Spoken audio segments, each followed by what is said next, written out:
بسم الله الرحمن الرحيم.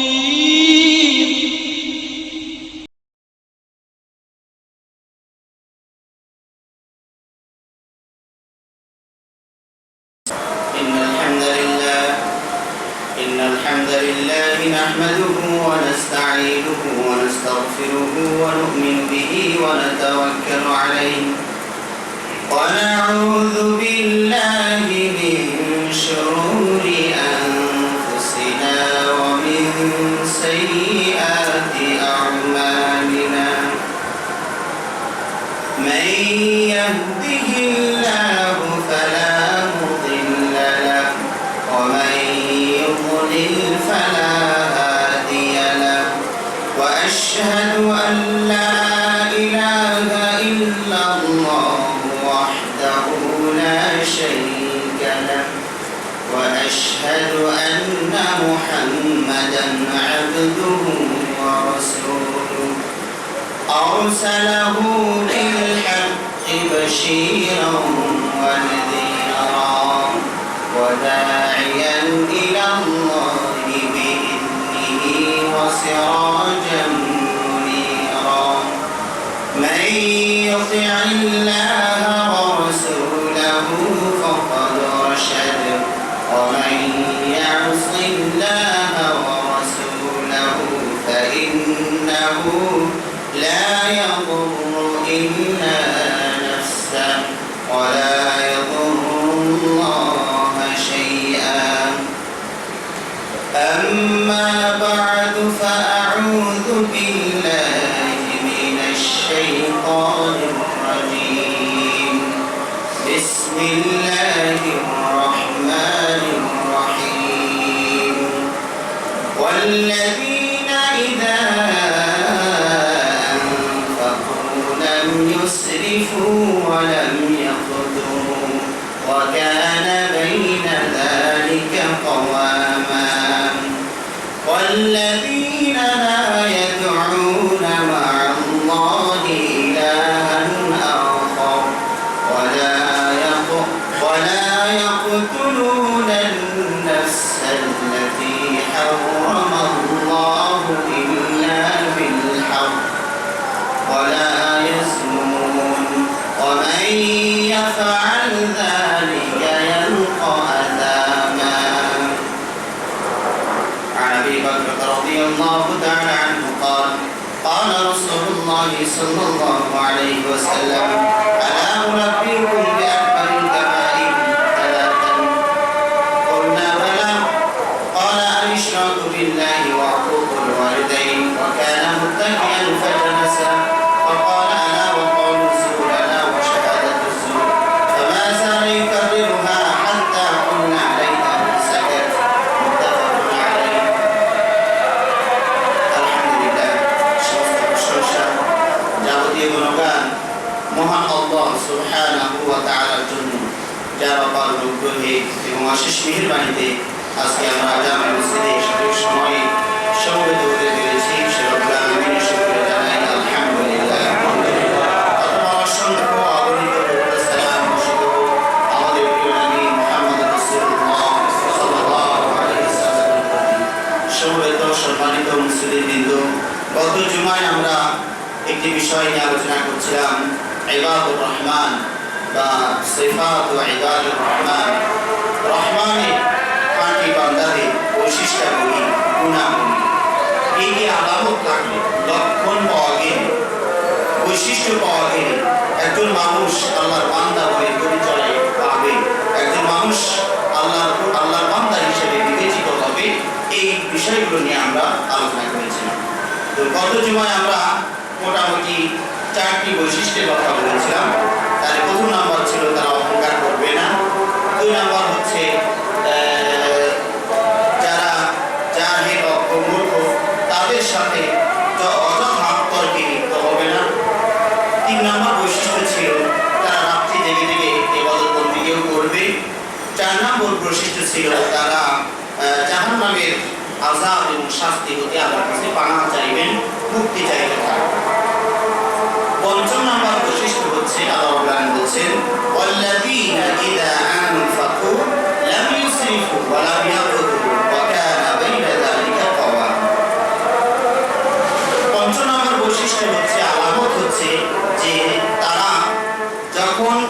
খরচ করবে, ব্যয় করবে, কেনাকাটা করবে, তখন অপব্যয় করবে না আর কৃপণতাও করবে না, বরং তারা মধ্যম পন্থা অবলম্বন করবে।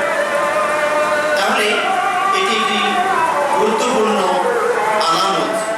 আজকে বাজার ঘাটে দেখলে যার পকেটে টাকা আছে, মানে অর্ধেক কেনাকাটা করে ফেলছে, যার প্রয়োজন নেই বাসায়, তাও শোভাবর্ধনের জন্য নানা অজুহাত দিয়ে আমরা সেগুলো কেনাকাটা করছি। অথচ পথের কিছু ফকির, পথের কিছু দরিদ্র মানুষ, তারা পেটে খাবারের জন্য হাত পাচ্ছে মানুষের কাছে, বা আমার আশপাশে যারা আছেন তাদের অনেকেই অর্থনৈতিকভাবে অভাবগ্রস্ত, তাদের আমরা খোঁজ দিচ্ছি না। এই যে অপচয়, এই অপচয় করাকে অপর আয়াতে সূরা বনী ইসরাঈলের ভিতরে আল্লাহ রাব্বুল শয়তানের ভাই বলে পরিচয় করে দিয়েছেন। ওয়ালা তুবাদ্দির তাবদীরা, হ্যাঁ, ওয়ালা তুবাদ্দিরু তাবদীরা, তোমরা অপচয় করো না। ইন্নাল মুবাদ্দিরিনা কানু ইখওয়ানাশ শায়াতিন, নিশ্চয় অপচয়কারীরা শয়তানের দোসর, শয়তানের ভাই। তাহলে অপচয় যা প্রয়োজন নেই, জামা কাপড়, মোবাইল, টেলিভিশন ইত্যাদি যা কিছু বলুন না কেন, বৈধ জিনিসগুলোই অতিরিক্ত ক্রয় করা, অতিরিক্ত কেনা শরীয়তে মানা করে দিয়েছে। আবার অপরপক্ষে আর গ্রুপ হয়তো আমরা এমন আছি যে পরিবারের জন্য যতটুকু না হলেই নয় সেটাও আমরা করতে চাচ্ছি, কৃপণতা করছি, টাকা ব্যাংক ব্যালেন্স বাড়ানোর চেষ্টা করছি শুধু, কিন্তু পরিবারের খাবার ঠিক মতো নেয়, বাচ্চা ছেলেটা মেয়েটার দুধের টাকা, দুধ নাই বাসায়, এগুলোর দিকে আমরা খেয়াল করছি না। না শুধু টাকা জমাইতে হবে, টাকা সারা বাড়ি দিতে হবে, ইত্যাদি ইত্যাদি নানান টেনশনে তিনি করছে, পরিবারের যে খরচটা সেটাও দিচ্ছে। সাহাবাদের ভিতর কারো কারো মাঝে মাঝে এরকম চরিত্রের প্রকাশ পেয়ে গিয়েছে। যেমন আবু সুফিয়ান রাদিয়াল্লাহু আনহু, তার স্ত্রী রাসূলের কাছে গিয়ে অভিযোগ করছে, ইন্না আবা সুফিয়ান রাজুলুন শাহীহ, আবু সুফিয়ান কিন্তু নেতা হলে কি হবে, উনি কিন্তু কৃপণ আছে, কৃপণতা তার মাঝে আছে। এখন আমার কি রাসূলের কাছে বলতে চাচ্ছেন, আমার জন্য কি জায়েজ হবে যে আমি যদি তার মানে বলতে চাচ্ছেন যে আবু সুফিয়ান কৃপণ মানুষ, আমার বা আমার সন্তানের জন্য যে পরিমাণ অর্থ সম্পদের দরকার হয়, খরচের দরকার হয়, উনি এটা আমাকে দেয় না, তাহলে আমার কি গুনাহ হবে? ওনার অজান্তে ওনার পকেট থেকে কিছু যদি আমি নিয়ে নিই, দিয়ে খরচ করি প্রয়োজনে, তাহলে কি আমার গুনাহ হবে? তার রাসূল বলেন, খুদি মিন মালিহি বিল মা'রুফ, ন্যায়সঙ্গত ভাবে নিও, আবার অনুমতি পেয়ে কুকুর চুরি করো না, যেটা আমার ভাব, মানে যেটুকু তোমার পরিবার প্রয়োজনের জন্য না হলেই নয়, চলবে না, এইটুকু তুমি তার অজান্তে নিতে পারো। যেহেতু কৃপণ মানুষ, জানলে দিবে না, কাজে তুমি তার অজান্তে তোমার এবং তোমার বাচ্চা কাচ্চাদের লালন পালনের জন্য যেটুকু না হলেই নয় প্রয়োজন, সেটি তুমি তার অজান্তেও নিতে পারো, তবে ন্যায়সঙ্গত ভাবে নিতে বলেছেন। হ্যাঁ, অন্যায় ভাবে যেন আবার তিনি এই সুযোগটা গ্রহণ না করেন। তাহলে আল্লাহর বান্দা যারা হবেন তাদের চরিত্র হবে মধ্যম পন্থা, মধ্যবর্তী অবস্থানে তারা অবস্থান করবেন, অপচয়ও তারা করবেন না, স্ত্রী পুত্র অপচয় করতে চাইলে সেখানে বাধা দিবেন, আবার কার্পণ্যটাও তিনি করবেন না। হ্যাঁ, অনেকের হয়তো যাদের দুটো ফ্যামিলি আছে, দুটো পরিবার আছে, হ্যাঁ, এখানে দেখা যাচ্ছে বেশিরভাগই মানুষ ইনসাফ করছে না, হয় বড়টার দিকে ঝুঁকে যাচ্ছে, না হয় ছোটটার দিকে ঝুঁকে যাচ্ছে। এই ধরনের মানুষদের কি আমাদের দিন কঠিন অবস্থা হবে। আল্লাহ রাসূল সাল্লাল্লাহু আলাইহি ওয়াসাল্লাম এমন বলেছেন, কিয়ামতের দিন যদি সমতা বিধান না করে, তাহলে প্যারালাইসিসের রোগীর মতো এক পার্শ্ব অচল অবস্থায় কিয়ামতের দিনে উঠবে, তার মারাত্মক অবস্থা। আল্লাহ রাসূল এই ভয়ে এমন ভাবে সমতা বিধান করতে যে চিরুনি কিনতে গেলেও চিরুনির দাম গুনে কিনতেন। দুটো চিরুনি নিলে একটা যদি 11টা দাম থাকে, একটা যদি 10টা থাকে, তাও তো ইনসাফ হয়ে যেতে পারে, কাজে গুনে গুনে কিনতে হবে, এর 10টা দাম থাকবে, এর 10টা দাম থাকবে। এত কঠিন ভাবে ইনসাফ করার পরেও আমার আপনার কাছে ক্ষমা চাইবেন, আল্লাহ আমি তো ইনসাফ করার চেষ্টা করছি, কিন্তু তারপরও বাহ্যিকভাবে আমি কারোর প্রতি মানে কম বেশি করি না, কিন্তু মনটা হয়তো কারোর প্রতি একটু ঝুঁকে যেতে পারে, মনের মালিক তো আল্লাহ, আপনি মনটা ঝুঁকে যায়, এটা হয়তো আমার মাফ করে দিয়ে, কিন্তু বাহ্যিকভাবে দেওয়া লেনদেনের ক্ষেত্রে আমি কারোর থেকে কম বেশি করি না। সুবহানাল্লাহ, এই দিকে আমাদের খেয়াল রাখা উচিত। হ্যাঁ, তো মুমিনের এই চরিত্র ইবাদুর রহমান বান্দাদের এটা একটা অন্যতম বৈশিষ্ট্য। ষষ্ঠ নম্বর বৈশিষ্ট্য হচ্ছে ওয়াল্লাযীনা লা ইয়াদউনা মা'আল্লাহি ইলাহান আখার, যারা আল্লাহর সাথে আর কাউকে ইলাহ মনে করে না, আল্লাহ ছাড়া আর কাউকে বিপদে আপদে হর্ষে বিষাদে দুঃখে আনন্দে নিরানন্দে আল্লাহ ছাড়া কাউকেই তারা ডাকে না। বিপদ মুক্তির জন্য আল্লাহকেই ডাকে, কিছু পাওয়ার জন্য আল্লাহকেই ডাকে। ওয়াল্লাযীনা লা ইয়াদউনা মা'আল্লাহি ইলাহান আখার, অর্থাৎ এর সরল অনুবাদ বলা যায় যারা শিরক করবে না। আমরা যারা সহিহ আকীদার মানুষ তারা হয়তো নাম বড় বড় যেগুলো শিরক সেগুলোতে বেঁচে থাকি, কারণ আমরা মাজারে সাজদা দেই না, আমরা কোনো পীর ওলিয়া আউলিয়া আলেম ওলামা বাবা মা কাউকে আমরা সাজদা দেই না, কারো কাছে গিয়ে আমরা সন্তান চাই না। এগুলো বড় বড় শিরক থেকে আমরা বেঁচে থাকতে পারলেও ছোট ছোট শিরকগুলো কিন্তু এখন আমাদের মাঝে অনেকেই মাঝে বিরাজ করে। এই যে তাবিজ ব্যবহার করা, এটা কিন্তু এখনো অনেকের বাড়িতে দেখবেন তাবিজ মানুষ ব্যবহার করছে, এটা তো শিরক। কারণ যেখানে রাসূল বলেন মান তাআল্লাকা তামিমাতান ফাকাদ আশরাকা, যে তাবিজ দরকার সে শিরক করলো, এটা রাসূলের হাদিস। রাসূল অনেকেই বলেন হাতে কোরআন দিয়ে দিলে সমস্যা নাই, বলে এই কথাটা আপনি বললে তো হবে না, আল্লাহ রাসূলকে বলতে হবে। আল্লাহ রাসূল যখন বললেন তাবিজ দরকার শিরক, তখন তিনি কেন ব্যতিক্রম ওই পয়েন্টই বলে দিলেন না যে তবে কোরআন দিয়ে দিলেও সমস্যা নাই। সুতরাং যেহেতু রাসূল এটাকে শিরক ঘোষণা করেছেন, এটা শিরক, এর থেকে আমাদেরকে বিরত থাকতে হবে। হ্যাঁ, এই ধরনের শিরকগুলো আমাদের মাঝে আছে, অনেকের মাঝে আছে, এগুলো থেকে আমরা বিরত হওয়ার চেষ্টা করি। বাচ্চায় কেউ কাঁদতেই নানি দৌড়ায় একদিকে, দাদি দৌড়ায় আর একদিকে, মা দৌড়ায় আর একদিকে, তাবিজের বস্তা তো বাচ্চার গলায় ঝুলতে থাকে। দেখা গেল লোহার তাবিজগুলো ওটা পিঠে নিচে পড়ে আবার একটু কান্নাকাটি, আবার কান্না, ওটার ব্যথায় কান্নাকাটি করেছে, তাহলে আর একটা নিয়ে আসে, সেটা হচ্ছে। হ্যাঁ, অথচ যারা আমরা সহিহ আকীদার মানুষ আছি তারা তো সন্তানাদি আছে, বাচ্চা তো কাঁদবে, কষ্ট পেলে কাঁদবে, এই জন্য তাবিজ নিয়ে দৌড়াতে হবে, এটা তো শর্ত নয়। এইগুলো শিরক থেকে আমাদেরকে বেঁচে থাকার চেষ্টা করতে হবে। 26শে মার্চ চলে গেল, এই উপলক্ষে যে গানগুলো বলা হয় সেখানে দেখবেন সূক্ষ্মভাবে শিরক ঢোকানো আছে, আমরা অনেক সময় টের পাই না। যেমন একটা গানে বলা হচ্ছে, সব কটা জানালা খুলে দাও না, ওরা আসবে আসবে চুপে চুপে, যারা এই দেশটারে ভালোবেসে জীবন দিয়েছে বাইরে থেকে কিছু কথা বলে। এখানে একটা জাতিকে কি বিশ্বাস দেওয়া হলো, দেশের জন্য যারা জীবন দেয় তারা চুপে চুপে আবার মাঝে মাঝে আসে দেশে, পুনর্জন্ম নাই। হিন্দুদের যে বিশ্বাসটা সেটাই কত কৌশলে আমাদের ভিতরে ঢুকিয়ে দেওয়া হয়েছে। সব কটা জানালা স্মৃতিসৌধের, সব কটা জানালা, অনেকগুলো জানালাও বানানো হয়েছে, হয়তো আমার বলার ভিতরে ভুলে দেবে সব কটা দরজা বা সব কটা জানালা, যেটাই হোক সব কটা জানালা সব কটা দরজা খুলে দাও না, ওরা আসবে চুপে চুপে আসবে। তাহলে কি আকীদা আপনাকে শেখানো হলো? এটাকে শিরকি আকীদা, যে মরে যায় সে আর দুনিয়াতে কখনো আসে না, এটা হলো মুসলিম আকীদা। কিন্তু সেই গানের ভিতরে আপনাকে এইভাবে আকীদা নষ্ট করা হয়েছে, কিন্তু আমরা টের পাই না। এগুলো আমরা আমাদের বাড়িতে সবসময় অপরহ বাজাচ্ছি।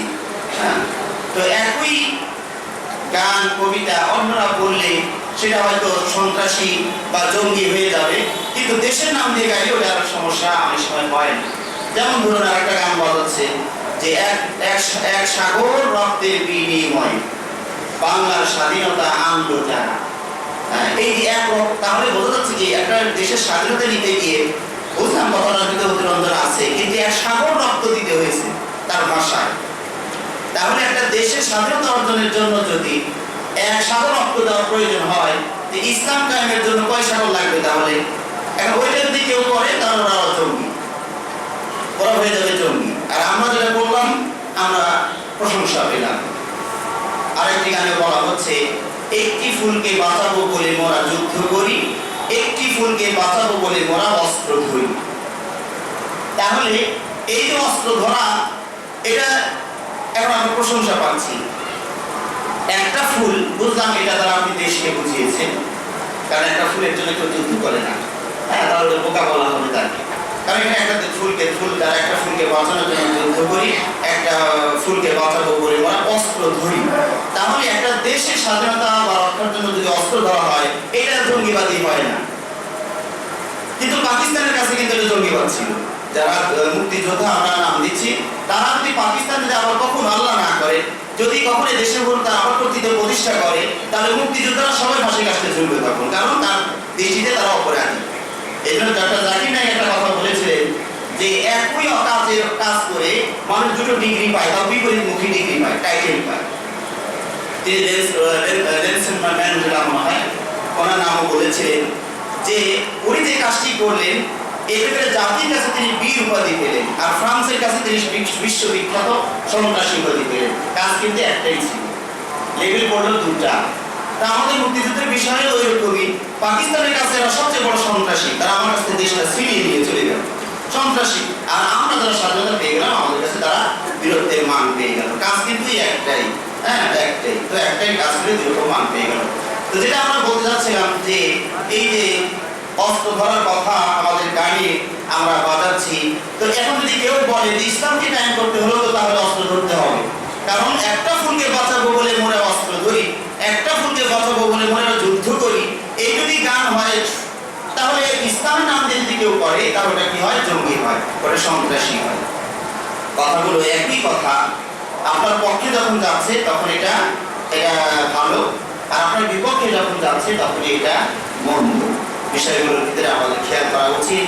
যারা নিরপেক্ষ তাদের দৃষ্টিটা আমরা আকর্ষণ করছি, আর আমাদের বোঝার তৌফিক দান করুন, আমিন। আমরা যেটা বলছিলাম যে ওয়াল্লাযীনা লা ইয়াদউনা মা'আল্লাহি ইলাহান আখার, যারা আল্লাহর সাথে কাউকে শিরিক করবে না। এরপরে কি? ওয়ালা ইয়াকতুলুনা আন-নাফসা আল্লাতী হারামাল্লাহু ইল্লা বিল হক, এটা ৭০ নম্বর গুণ হলো তারা অন্যায়ভাবে কাউকে হত্যা করবে না, অন্যায়ভাবে কাউকে হত্যা করবে না। আজকে হ্যাঁ দেশে বা বিদেশে সর্বত্র দেখবেন অন্যায়ভাবে হত্যা অহরহ চলছে। মুসলিমকে হত্যা করা কোনো পাপ নয়। ফিলিস্তিনের বাচ্চাগুলোকে পাখির মতো করে গুলি করে মারা হচ্ছে। কোথায় আপনার বিশ্ব মানবাধিকার? এখানে কোনো সারা শব্দ নেই। বার্মার অবস্থাটা দেখুন, লোকগুলো ঘর বাড়ি জ্বালিয়ে করে সরকার করে দিচ্ছে। সামনে আসলে তলোয়ারের নিচে পড়তে হবে, কোপ খেতে হবে, নাহলে আগুনে করে জেলে করে মরতে হবে। নদীতে ভেসে যায়, তাদের কোনো কুল কিনারা নাই। কোথায় যাবে লোকগুলো? কিসে হারা? হ্যাঁ, সাগরের ভিতরে ছোট্ট ছোট্ট নৌকা, এই যে ঢেউ, উত্তাল তরঙ্গের ঢেউ, নৌকা এইভাবে উঠছে আর উঠছে, হয়তো বা ডুবে তারা শরীর সমাধি তাদের হয়ে যাবে। এদের জন্য মানবাধিকারের কোনো চিৎকার নেই। সুতরাং মুসলিম জাতি তাই ওই যে একটা আলোচনা যেটা বলেছেন, কোরআন এবং হাদিসকে ছেড়ে দেওয়ার কারণেই কিন্তু আমাদের পতন আমাদের এসে গিয়েছে। তো অন্যায়ভাবে হত্যা করা, সেটা অমুসলিমও যদি হয় তবু কাউকে অন্যায়ভাবে হত্যা করা যাবে না। এটা শরীয়ত সাপোর্ট করে না, সমর্থন করে না। বরং বলা হয়েছে সূরা মাইদার ভিতরে বলা হয়েছে মান কাতালা নাফসান বিগাইরি নাফসিন ফাকান্নামা কাতালান নাসা জামিআ, যে অন্যায়ভাবে একটা নাফসকে হত্যা করলো, একটা আত্মাকে হত্যা করলো। এখানে কিন্তু মুসলিমকে বলা হয়নি, বলা হয়েছে একটা নাফসকে, একটা আত্মাকে যদি কেউ অন্যায়ভাবে হত্যা করে সে যেন সমগ্র মানব জাতিকে হত্যা করে যে অপরাধ হয় ওইরকম একটা অপরাধ করে। আর মুমিনকে হত্যা করা এটা তারও মারাত্মক অপরাধ।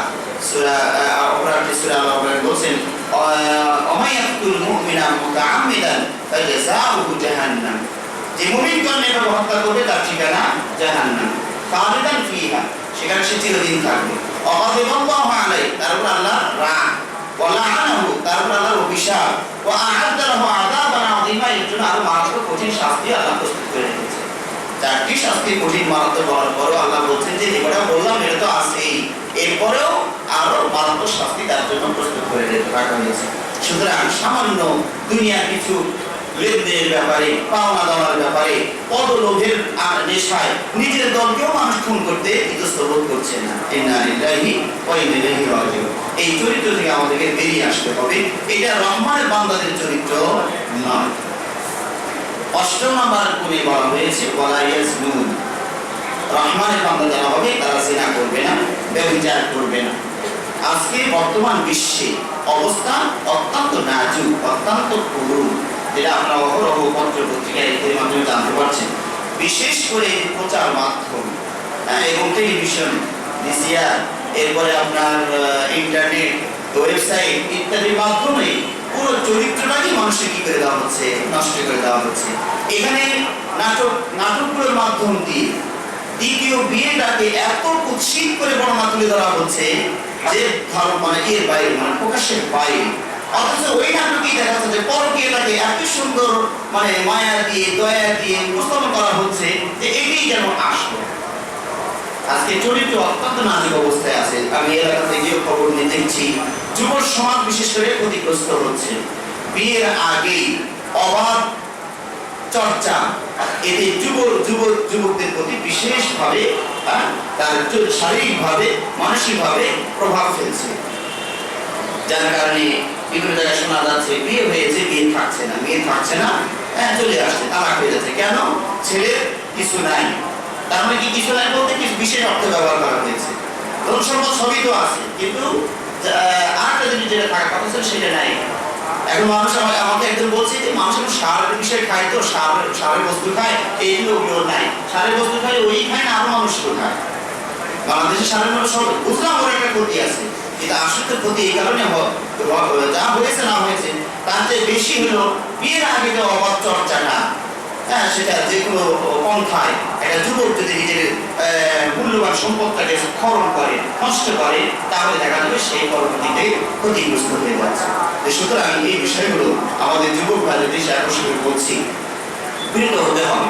কারণ এতে যে ক্ষতি আছে এটা নিঃসন্দেহ। এটা চারিত্রিকভাবে ক্ষতি, মানসিকভাবে ক্ষতি, সব দিক দিয়ে এটা কি ক্ষতি ছাড়া উপকার বলতে এখানে কিছুই থাকবে না। কয়েকদিন আগে একজন মানুষ আমাদের অফিসে এসে হাওয়া করে কেঁদে ফেলছে।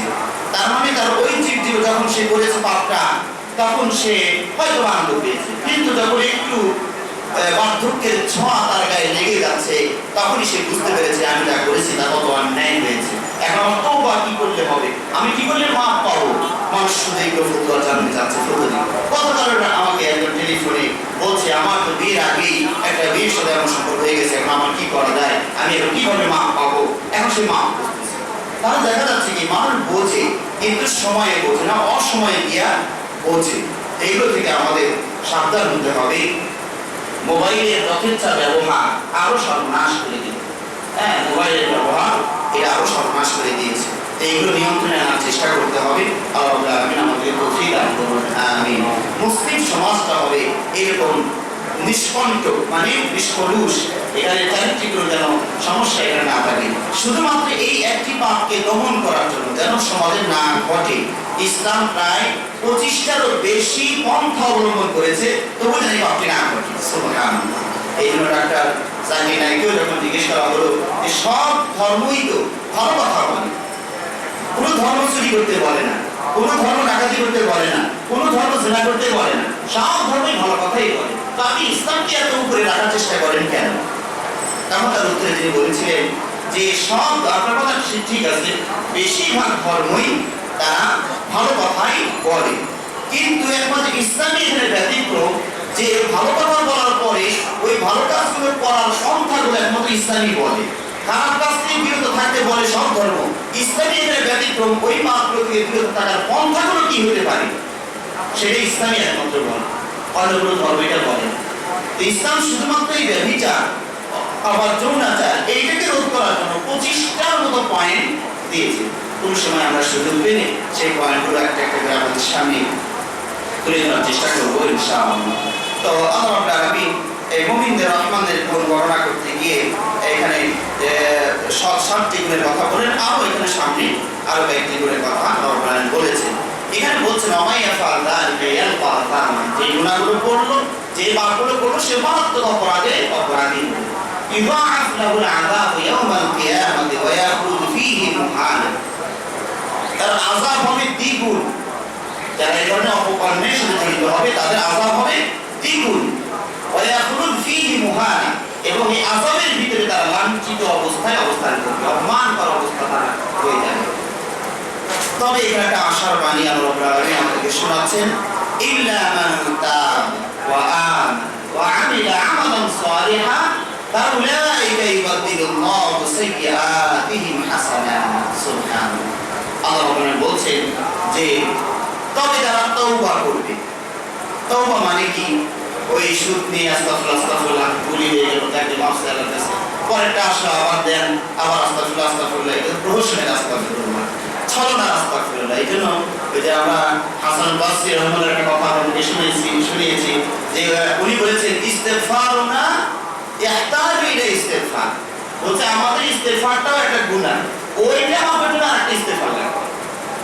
মানে এই যে আস্তাগফিরুল্লাহ বললাম, প্রহসনের আস্তাগফিরুল্লাহ, ছলনার আস্তাগফিরুল্লাহ, উপহাসের আস্তাগফিরুল্লাহ, এই আস্তাগফিরুল্লাহটা গুনাহ হয়েছে, ওইটার মাপের জন্য আরেকটা আস্তাগফিরুল্লাহ রেডি করা যায়। হ্যাঁ, এরকম ছলনামূলক প্রহসনমূলক আস্তাগফিরুল্লাহ দিয়ে কাজ হবে না। তওবাটা কাকে বলে? তাওবা মানে ফিরে আসা, যে পথে ছিলেন সেটা থেকে ফিরে আসতে হবে। এবং আল্লাহ রাব্বুল আলামিন মুমিনদেরকে বারবার উদ্বুদ্ধ করেছেন, ওয়াতুবু ইলাল্লাহি তাওবাতান নাসুহা, মানে তাওবা নাসুহ, সেই তওবা করতে বলেছেন। সেই তওবা কি রকম ভাবে হবে? আপনি যে গুনার জন্য তওবা করছেন, সেই গুনাহটা এই মুহূর্তে ছেড়ে দিতে হবে। গুনাহের ভিতরে থেকে আস্তাগফিরুল্লাহ করতে থাকবেন, কোনো কাজ হবে না। গুনাহটা ছেড়ে দিবেন। অতীতে যতবার গুনাহটা হয়ে গিয়েছে, এই জন্য আল্লাহর কাছে অনুশোচনা ব্যক্ত করবেন, নিজে লজ্জিত হবে, শর্মিন্দা হবেন। হ্যাঁ, যে আল্লাহ বুঝি নাই, ভুলে করে ফেলেছি, এটা আমি যেমন তত্ত্ব, আমি লজ্জিত আল্লাহ। আর ভবিষ্যতে ওই পাপটি আর না করার ওয়াদা দিতেন। তিনটি শর্ত: সঙ্গে সঙ্গে পাপটা ছেড়ে দেওয়া, অতীতের জন্য অনুতপ্ত এবং অনুশোচনা ব্যক্ত করা, ভবিষ্যতে আর কখনোই কাজ করবো না বলে আমাকে ওয়াদা, প্রতিশ্রুতি এবং অঙ্গীকার দেওয়া। এই তিনটি কাজ যারা করতে পারে তাহলে আমরা তওবা করলাম। তওবা অনেক গুরুত্ব হাদিসে পাওয়া যায়, কোরআনে পাওয়া যায়। হ্যাঁ, আল্লাহ রাসূল বলেছেন, আত-তাইবু মিনাল যামবি কামান লা যামবা লাহু। গুনাহ থেকে তওবাকারী কেমন? যেন ওর গুনাহই নাই, গুনাহ না করলে যেমন ওইরকম পরিষ্কার হয়ে যায়। সুবহানাল্লাহ। তো আল্লাহ রাব্বুল আলামিন আমাদের বান্দার প্রতি সবচেয়ে বড় একটা নিয়ামত বলা যেতে পারে যে অপরাধ করার পরে আবার ক্ষমার জন্য দরজা খুলে রেখেছেন। সুবহানাল্লাহ।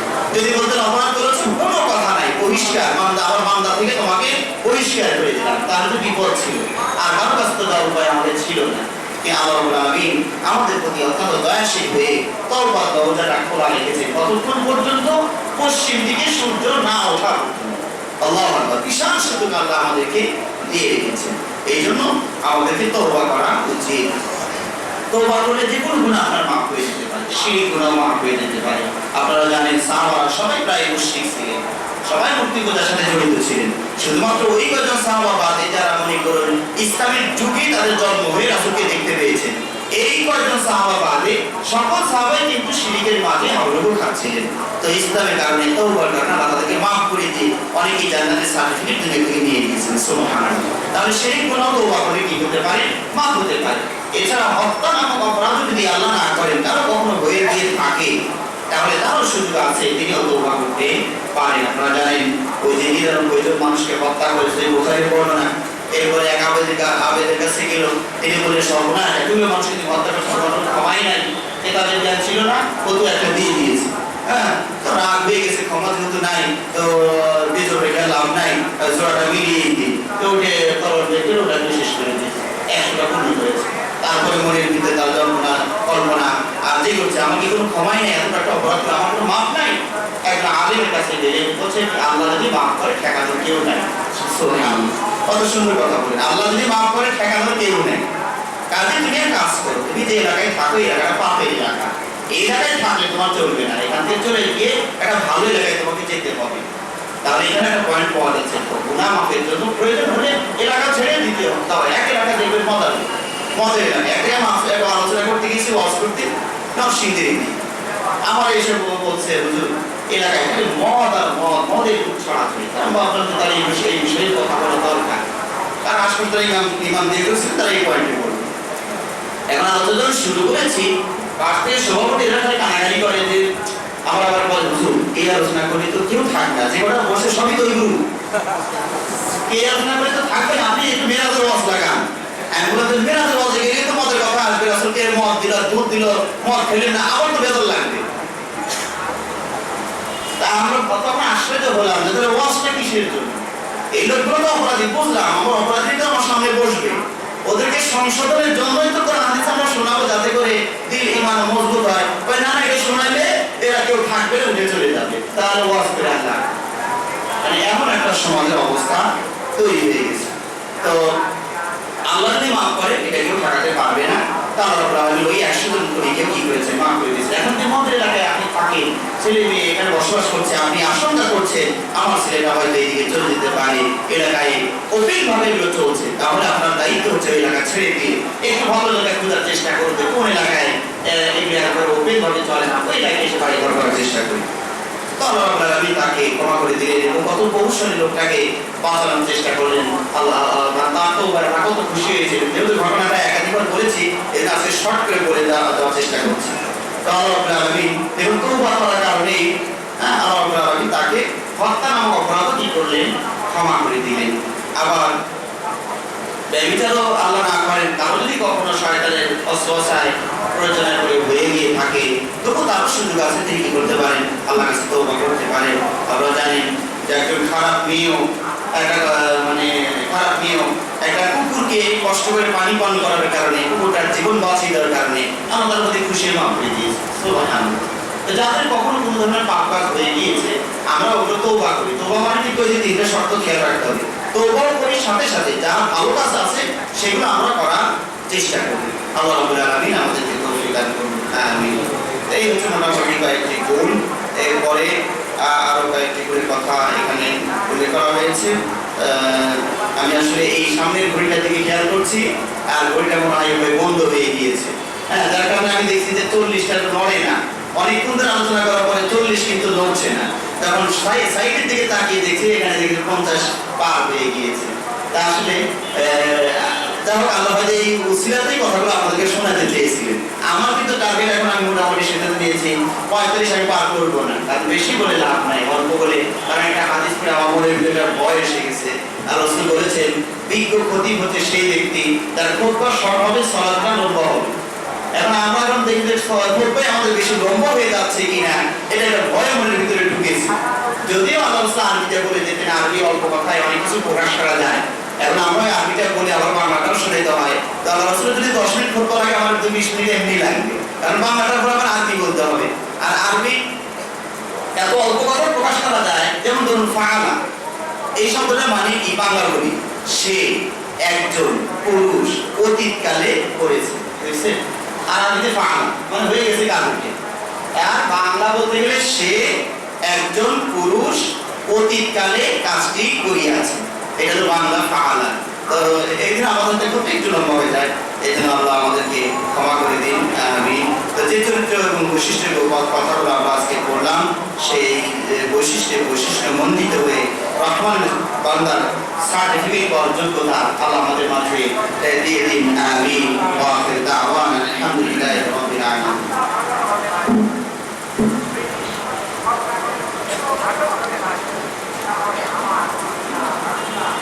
إن الحمد لله وحده والصلاة والسلام على من لا نبي بعده وعلى آله وأصحابه ومن تبعهم بإحسان إلى يوم الدين.